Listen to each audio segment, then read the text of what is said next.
ปัด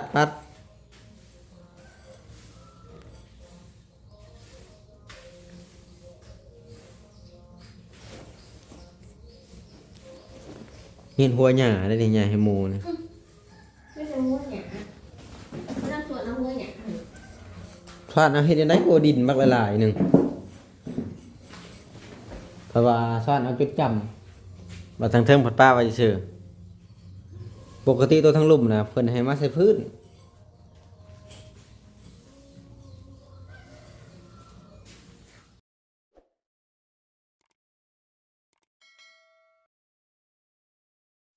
เอาพี่น้องเอ้ยถือว่าเปิดภาพมาตอนนี้ก็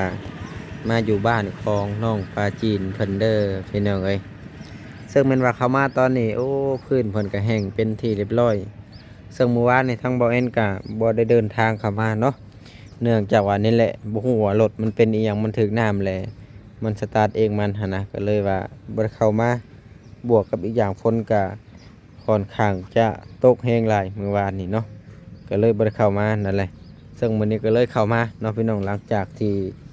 ไปวัดไปว่าหากะมาก็เลยเข้ามาหาน้องปะจีนเพิ่นเนาะสบายดี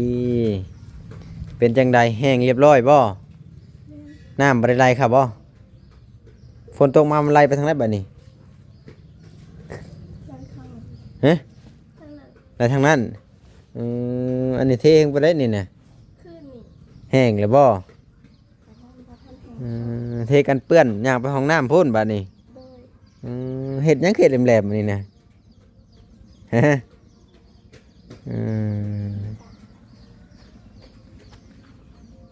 ขักเนาะพาไปดูเหยียบไปแล้วแต่ว่าเทตะวานนี่อ๋ออันนี้เทกันเปื้อนเนาะในระหว่างที่ห้องน้องพระจีนออกมานี่เด้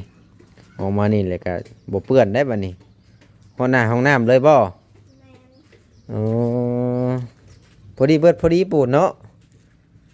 พอดีแล้วมันย่างมานี่มันยังบ่เปื้อนเด้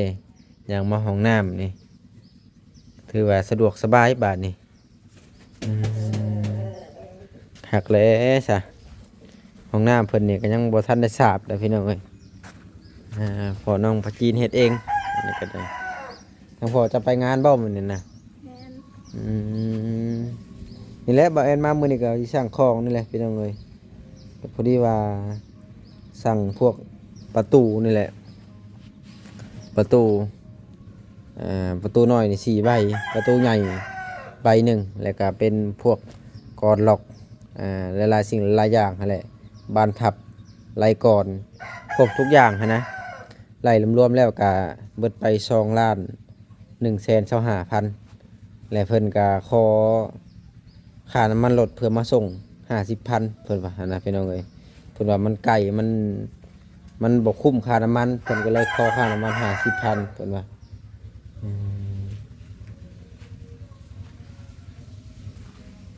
2,000,000ก็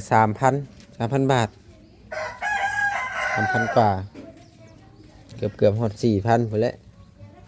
ถือว่าย่างได้บาทนี้เย็นเลยเด้บาทนี้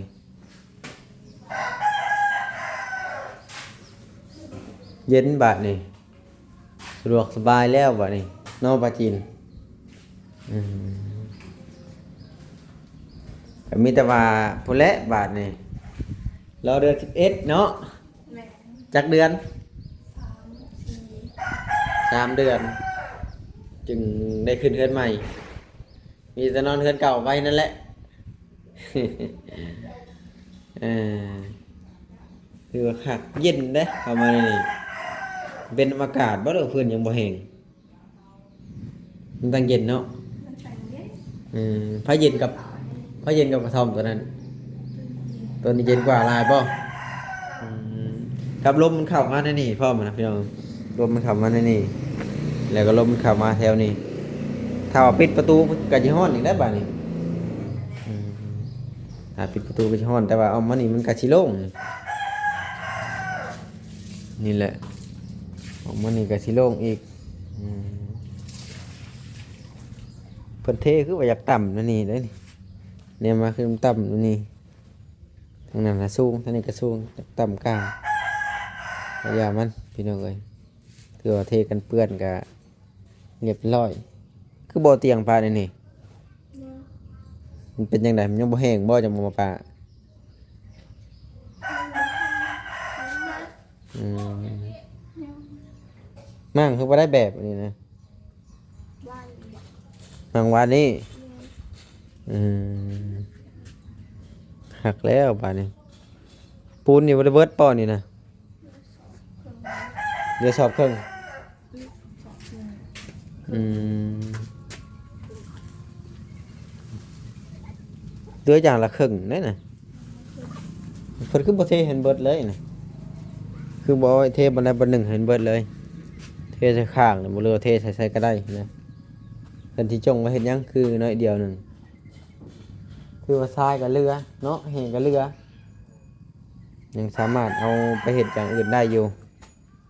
อืมยังสามารถเฮ็ดเฮือนครัวได้อยู่ถ้าสมมุติว่าเทเฮือนครัวนี่ก็บ่ยากซื้อหินแล้วบัดนี้เทเฮือนครัวอยู่ด้านหลังน่ะเด้สบายบัดนี้อืมคักแล้น้องประจีดมีบ่อนอยู่บ่อนเช่าแล้วบัดนี้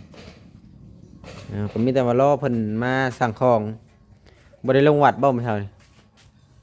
ฮะเป็นได้คือบ่ลงฮะเข้าพรรษาบ่ได้พากันลงวัดในวันก็บ่ได้ลงอ้าวคือบ่พากันลงนะไปทำบุญเด้เคยลงวัดอยู่บ่หรือบ่เคยเคยแต่ว่ามื้อเช้านี่บ่ได้ลงหนุ่มประจินบ่ลงวัดซ้ำ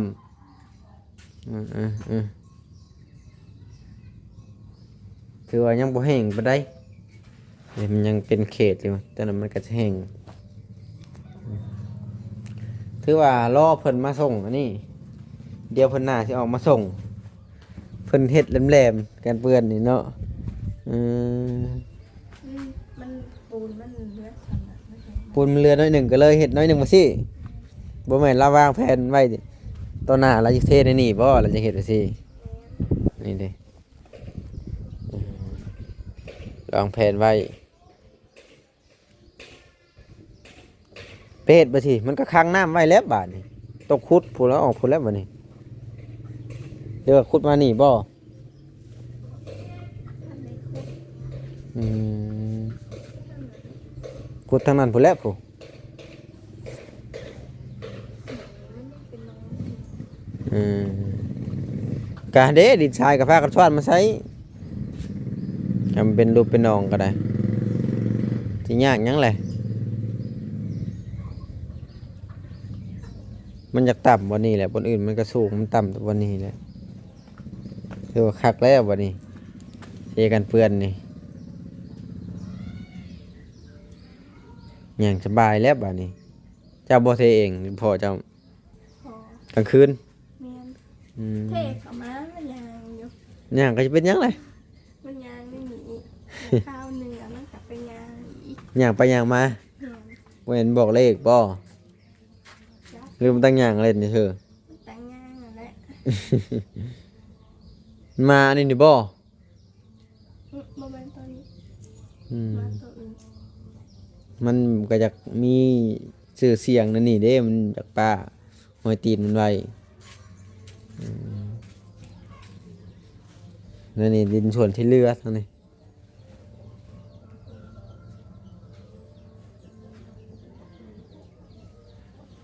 อันนี้ก็จะเป็นโซ่ให้น้ำไหลบ่ตัวนี้ผู้คุณยายวัน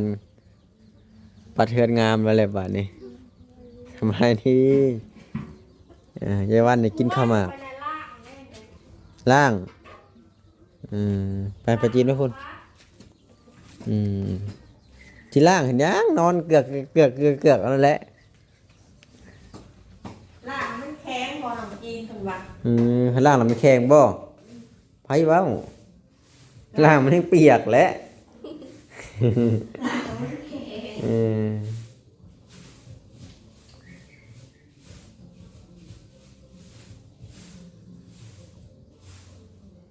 ล่างมันแข็ง มันแข็งแล้ว3 มือเลยว่านี่ก็สิมาบ่ได้ฝนนี่ลิป้าซะฝนตกก็ว่าประจิตอยู่พี่ต กคือกันเนาะ แค่นี้ไปดูเท่านี้นะ โคตรนาลีจน10 โมงถึงเช้า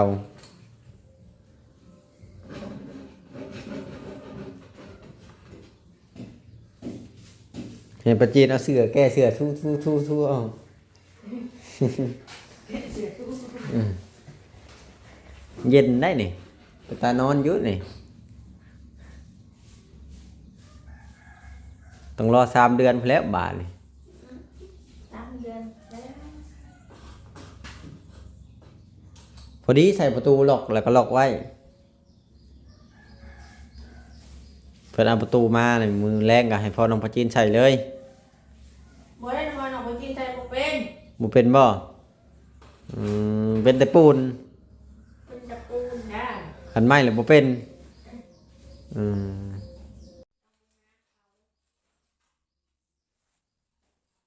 พอดีว่าเมื่อกี้นี่ทั้งห้านมันโทรมาเพิ่นจะมาส่งของพอดีบ่แอนสั่งของเด้ให้กะติล่มติแล้วก็มันยังติดเชื้อไปนำ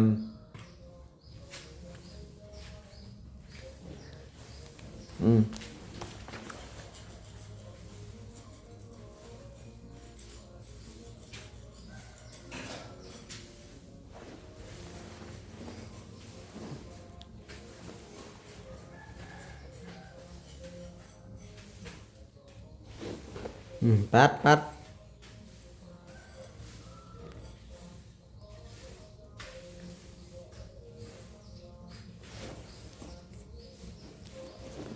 เห็นหัวหญ้าได้นี่หญ้าให้หมูนี่ ไม่ใช่หัวหยานั่งสวนเอาหัวหยา พลาดเอาเฮ็ดจังได๋โอดินมักหลายๆหนึง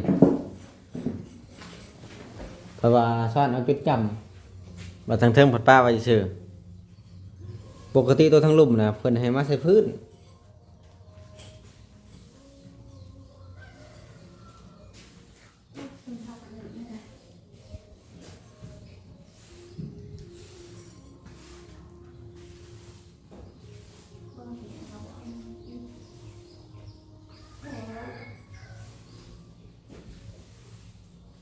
แห้งแล้วจนเหยียบได้เลย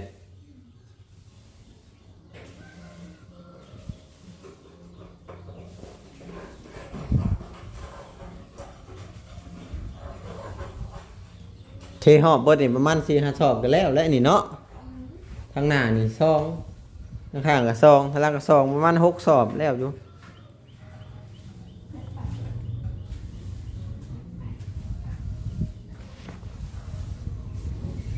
ไทยบ้านก็มาเบิ่งบ่ประจีนว่าได้เฮือนใหม่เพิ่นก็รู้จักบ่เพิ่นรู้จักว่าจะได้เฮือนใหม่อืม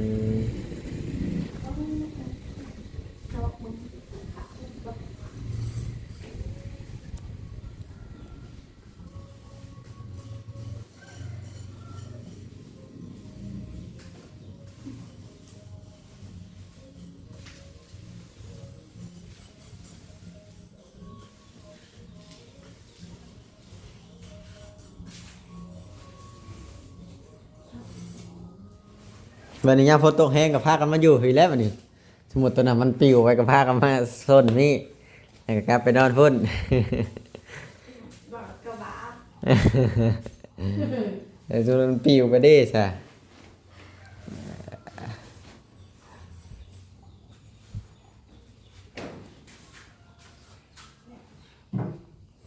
ใส่ไรก่อนไว้ใส่ประตูแล้วก็เอาเครื่องมาว่าพี่ได้เนาะ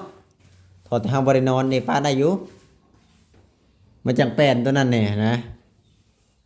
คือว่าอะไรเครื่องก็บ่ได้มีเนาะจะมีเครื่องพลจักโต บ่มี น้องประจีนนี่สิมีลายก็แม่อยู่แม่นบ่เออพอเป็นแฉเป็นสาวเด็กก็มีเสื้อลายโตอยู่ในวันเราเฒ่าเนี่ยแล้วบ่ได้ใส่ก็ได้เราอยู่เฮือนอืม ข่อยจะต้องใส่เสื้อลูกแรกแล้วเสื้อแขนเกินข่อยรำคาญ นั่นดิ มีแขนเกินข่อยรำคาญข่อยอย่างงง น้องประจีนได้ใส่บ่เสื้อมีแขนบ่ใส่คือกันเสื้อยังแขนดำเจ้าน่ะฮะเสื้อมันก็มีแขนกูโตหั้นแล้ว เอาแขนสั่นเลยแขนยาวแล้วมันลงข่อยรำคาญ น้องประจีนนี่เสื้อแขนยาว นี่ใส่แคชันนี่นี่แม่นบ่ บ่ มันตัวได้ซะ แขนสั่น แคชันบ่นั่นน่ะแคนเสียบบ่สั่นหรือแคนคนสั่น ไม่สอง อืม แขนคนกับสั่นด้วยกัน โอ้นั่งเย็นอยู่พี่แล้วแต่ก็นี่นี่นี่เบิ่งยายวันปัดเฮือน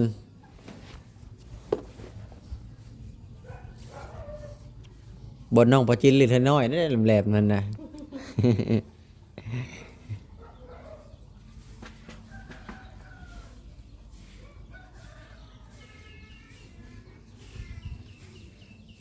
มือว่านคนเทนะมากันก็เหยียบ อืม เหยียบแล้วไม่เหยียบอีกจะว่าหัวควันมาก็เป็นพะโล่อะ อืม เขาก็ได้หัวสาวแต้มหมู่วันเมื่อคืนคนอู้คนละญาติข่าวของน้ำออกมาอีกแล้วคนละ ของมันหมักเหยียบ คนมัน หมาไก่ คนมันกินซาคนละเขาก็เลยหัวซะ น้องปลาจินครัวบ่ อืม อืม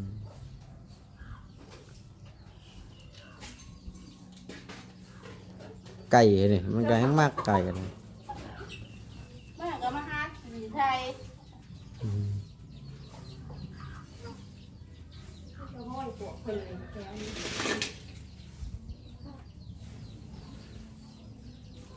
หน้าบ้านบริปลูกต้นหมักอันนั้นใช้มะม่วง อันนี้มัน เยาวันบ่อยากปลูกหมากกันแปนบ่บ่บังหก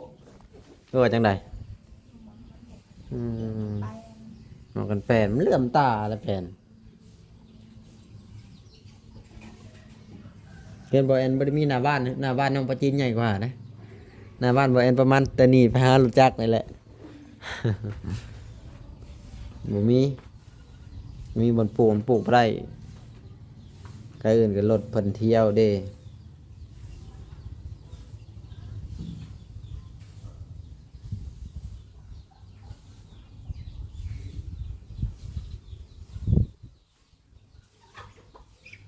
แม่เที่ยวใจเป็นช่องขอบขาวเป็นพ้นทางบ่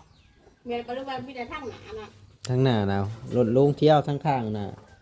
รถเขาเที่ยว จะเลื่อนเมืองกลางมันบ่ แม่น ก็จะวันนึกภาพเบิ่งหรือขึ้นจะแบบนั้น อืมนึกภาพก็เป็นแบบนี้ ไปเล่นตีกับน้องปลาจีนแล้วก็ไปเกี่ยวข้าวซอย เกี่ยวข้าวให้เด้อปีนี้เด้อไปบ่ ว่าเนี่ยจะมาเอานะไปแล้วนะ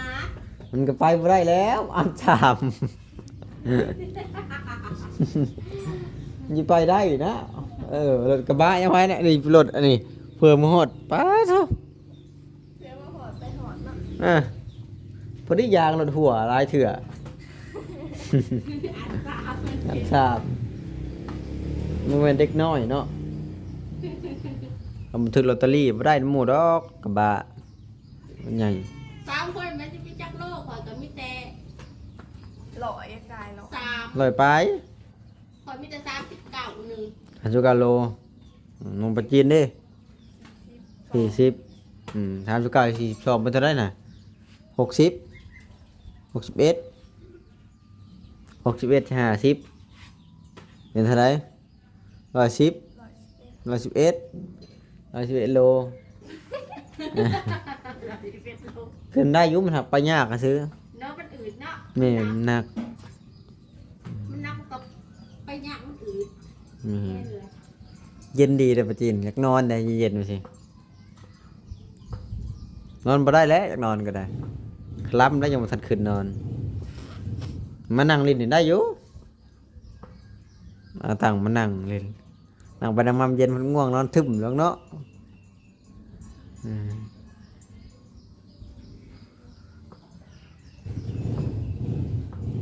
เพื่อนผลจักประเทศยังนะมันเอาซีปะ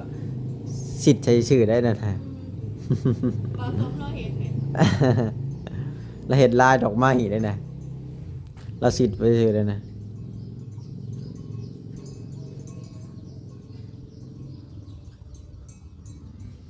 เนี่ยพี่น้องกับบริมีหยังหลายกับพอดีว่ามาสั่ง นี่แหละบานประตูเพิ่นกำลังจะเดินทางออกมาส่งเนาะเพิ่นมาจังหน่อยก็จะให้น้องพัชจีนเป็นคนกวด แล้วก็ให้น้องพัชจีนอ่านบินพร้อม ว่ามีหยังแหน่นะสำหรับบ่แอนอ่านบ่ออกนะต้องซื้อเพิ่นจะคือยุงตีกันนี่แหละ บอกแอนอ่านบ่ออกก็อ่านบ่ออก ย้อมตัวนี้เออ แม่ได้มาเมืองแม่เพชรกับเพียงผลละอีดินว่าจะเขียนหัวคอนหอมเจ๊เขียนเรื่องนี้ โอ้คนรวยเขาตะเกียนนั่นได้ฉันเขาบ่มีอันเครื่องมาส่งดอกเอาท่านก็จบคลิปก่อนปาจินเอาสบายดี สบายดี